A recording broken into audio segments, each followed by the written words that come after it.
చదువుకొని ఏసుకాలు వేసి మంచి ప్రయత్నించుకోవాలా. మన ఏసుకాలు వేసేది ఎవరు నీళ్ళు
gate border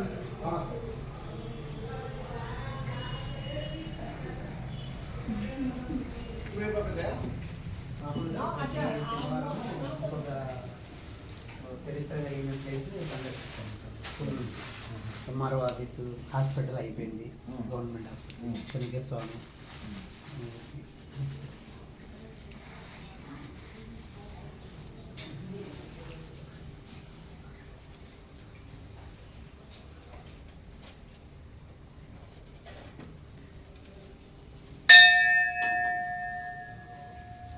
Come friend, this side, last. Some students last. Some can come this side. Up to here you can stay. Last.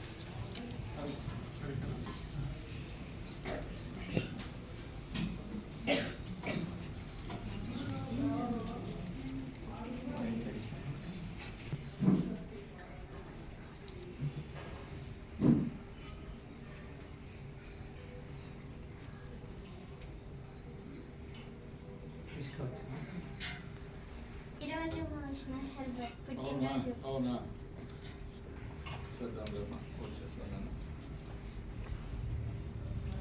ఇక్కడ జయ శ్రీమన్నారాయణ. లక్ష్మీ చెన్నకేశవ స్వామి గోవింద గోవింద. ఇక్కడ పూర్వనామధేయము మనం ఇప్పుడు ఏమంటున్నాం? గ్రామాన్ని యాడికి గ్రామంగా పిలుస్తున్నాం. యాడికి గ్రామంగా మనం పిలుస్తున్నాం. అప్పుడు గతంలో ఎట్లా ఉండిందంటే పూర్వనామధేయం దీనికి వేడుకాపురము అనేటటువంటి నామధేయం కలిగినటువంటిది. ఏ నామధేయము? వేడుకాపురం అనేటటువంటి నామధేయం కలిగినటువంటి గ్రామం మాది. కాలానుగుణంగా యాడికిగా విరాజిల్లుతూ ఉంది. ఇప్పుడు స్వామివారు ఎప్పుడు ప్రతిష్టాపనైనారైనా స్వామివారు 2.5 అడుగు ప్రమాణం కలిగి దక్షిణాభిముఖంగా ఉన్నాడు. స్వామి 2.5 అడుగు ప్రమాణంతో దక్షిణాన్ని చూస్తూ ఉన్నాడు స్వామి. ఎవరు ఆయన? కేశవ స్వామి, చెన్నకేశవ స్వామి. స్వామి కుడి అభయాస్తం కింద శంకరుడు ఉన్నాడు, పుట్టుశిలగా ఉద్భవించినాడు. తను 4000 సంవత్సరాల క్రిందట ప్రతిష్టాపన చేసినటువంటి విగ్రహం స్వామివారిది. అంటే కురుక్షేత్ర సంగ్రామములో భారత యుద్ధంలో ప్రతిష్టాపన జరిగినటువంటి విగ్రహం స్వామివారిది. సాలగ్రామ శిలగా విరాజిల్లుతూ ఉన్నాడు. స్వామి కుడి అభయాస్తం కింద శంకరుడు ఉన్నాడు. అంటే శివకేశవులు ఇరువురు ఒకటే పీఠం పైన ఉన్నారు. స్వామివారికి విష్ణు స్వరూపానికి మనం చూస్తున్నటువంటిది కుడి చేతిలో సుదర్శనం ఉంటుంది. ఎక్కడ చూసినా ఎడమ చేతిలో ఏం తీసుకున్నాడు? పాంచజన్యం తీసుకున్నాడు.